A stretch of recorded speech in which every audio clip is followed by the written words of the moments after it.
당신은 어느 날 갑자기 체포됩니다. 이유도 모른 채 변명할 기회도 없이 불안하지만 한 가지 생각으로 위안을 삼습니다. 나는 잘못이 없으니 법대로 하면 아무 문제 없을 거야. 그런데 이게 진실일까요? 법적 절차만 제대로 진행되면 아무 잘못 없는 당신을 풀려날 수 있을까요? 이 질문에 대한 답을 50년 전 한 영화가 예언했습니다. 코스타 가브라스가 1970년에 만든 영화 고백은 절차적 정의가 결여된 부조리한 시스템을 날카롭게 고발하는 영화입니다. 프랑스의 대배우 이브 몽탕이 연기한 주인공 아르투르 런스테인은 어느 날 갑자기 체포됩니다.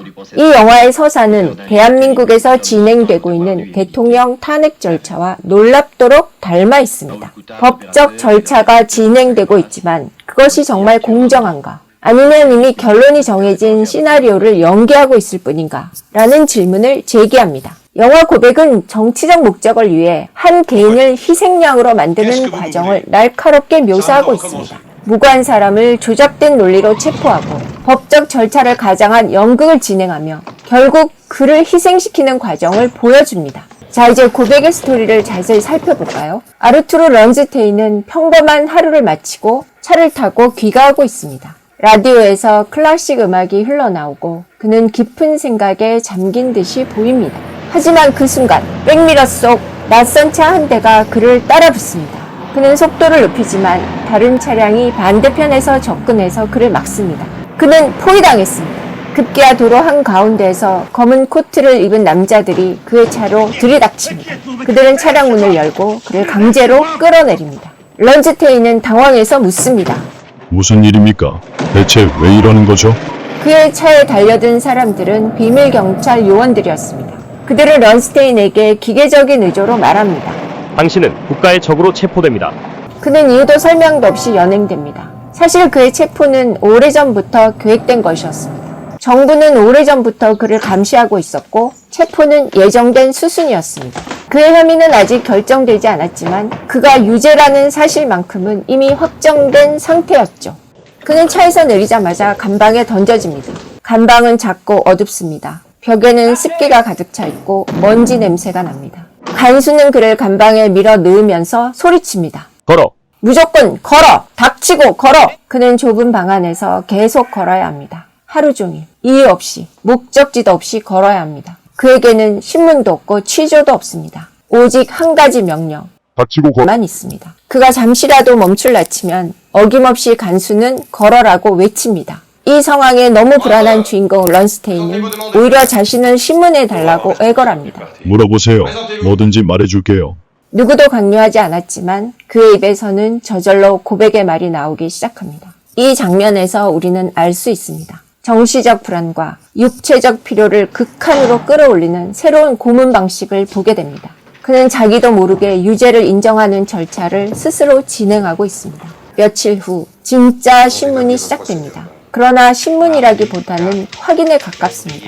그들은 그에게 정해진 혐의를 들이밀면서 말합니다. 당신은 트로츠키 잔당입니다. 당신은 반혁명 분자로서 체코슬로바키아의 사회주의를 방해하고 있습니다. 아르투르는 항변합니다. 뭐라고요? 나는 공산당 간부입니다. 나는 혁명을 위해 싸운 사람입니다. 하지만 그의 말은 들리지 않습니다. 이미 정해진 혐의를 그에게 씌우고 그가 유죄라는 결론을 맞추기 위해 모든 과정이 조작되고 있었기 때문입니다. 이미 아르투르의 정체성이나 신념은 중요하지 않습니다. 오직 그에게 트로츠키 잔당이라는 혐의를 씌워 심판하고 처형하는 것만이 중요했습니다. 말하자면 그는 단지 국가가 필요로 하는 죄인일 뿐입니다. 그러나 그의 아내는 희망을 버리지 않습니다. 남편을 구하려고 필사적으로 애를 쓰고 평소에 친하게 지냈던 공산당 간부를 찾아갑니다. 공산당 간부는 그녀에게 말합니다. 당신 남편이 풀려날 수도 있어요. 그러니 조용히 기다리세요. 아내는 이 공산당 간부의 말에 희망을 품습니다. 그리고 기다립니다. 그러나 남편은 여전히 감옥에 있고 그에 대한 고문은 계속됩니다. 결국 아내도 지쳐가고 피폐해집니다. 국가는 부조리한 절차를 지리하게 진행하면서 마치 희망이 있다는 듯이 아내에게 희망 고문을 하지만 이미 결론은 정해져 있기 때문에 결코 결과는 바뀌지 않습니다. 절차라는 허울을 통해 결과를 정당화하려는 권력의 관계만이 드러날 뿐입니다. 런스테인의 아내에게 공산당 고위 간부가 했던 말은 희망처럼 보였지만 사실상 이미 정해진 수순에 불과했습니다. 그녀의 노력은 체제의 벽 앞에서 무너지고 남편은 끝없는 고문과 신문을 견뎌야만 했습니다. 마침내 아르투어 런스테인에 대한 재판이 열립니다. 그는 자신의 무죄를 주장하지만 아무도 듣지 않습니다. 증인들은 나와서 각본에 짜인 대로 거짓말로 그의 유죄를 증언합니다. 그리고 그에게 사형이라는 판결이 내려집니다. 판결을 받고 그는 이상한 안경을 뒤집어 쓴 채 사형에 처해집니다. 절차는 끝났지만 정의는 없었습니다. 그는 권력의 필요에 따라 트로츠키 잔당이어야 했고 처형되어야 했습니다. 코스타 가브라스의 영화 고백은 1950년대 체코슬로바키아에서 벌어진 실제 사건을 바탕으로 한 영화입니다. 영화 속 주인공 아르투르 런스테인은 공산당 간부였지만 체포되어 트로츠키 잔당이라는 조작된 혐의를 뒤집어쓰고 강제 자백을 당합니다. 트로츠키 잔당은 소련의 레온 트로츠키가 주장한 반스탈린주의적 공산주의 사상을 신봉하는 사람들을 의미합니다.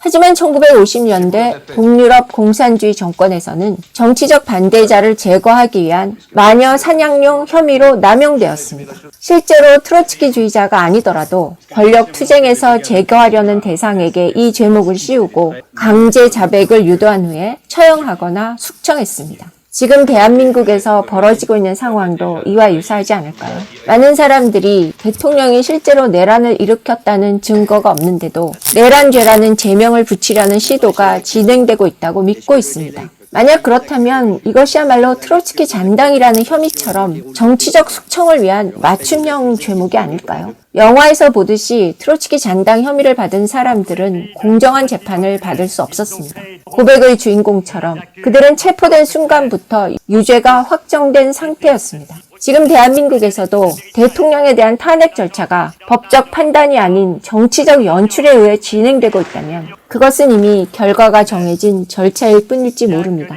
법이 살아있는 사회라면 모든 혐의는 증거와 법리에 의해 판단되어야 하지 않을까요? 하지만 탄핵이 뇌란죄라는 죄목을 만들어내고 이를 정치적 공세의 도구로 활용하는 방식으로 진행된다면 대한민국은 이미 동유럽 공산주의 국가들의 숙청 방식과 다름없는 부조리를 겪고 있는 것으로 봐도 무방할 겁니다. 결국 트로츠키 잔당이라는 혐의가 조작되었듯이 내란죄라는 혐의 역시 법적 판단이 아니라 정치적 필요에 의해 만들어진 것일까요? 탄핵 정국에서 정말 중요한 것은 법의 공정성과 민주주의의 근본 원칙이 지켜지는 것입니다. 다음 영상에서는 카프카의 심판을 통해 죄가 먼저인가, 심판이 먼저인가라는 질문을 던져보겠습니다. 대한민국의 탄핵 정국과 카프카의 부조리한 재판이 어떻게 연결될 수 있는지 분석할 예정입니다. 여러분의 생각은 어떻습니까? 이 영상의 내용에 동의하시나요? 찬성이든 반대든 여러분의 생각을 댓글로 남겨주세요. 활발한 토론을 기대하겠습니다. 영상이 마음에 드시면 좋아요를 눌러주시고 다음 영상이 궁금하시면 구독도 부탁드립니다.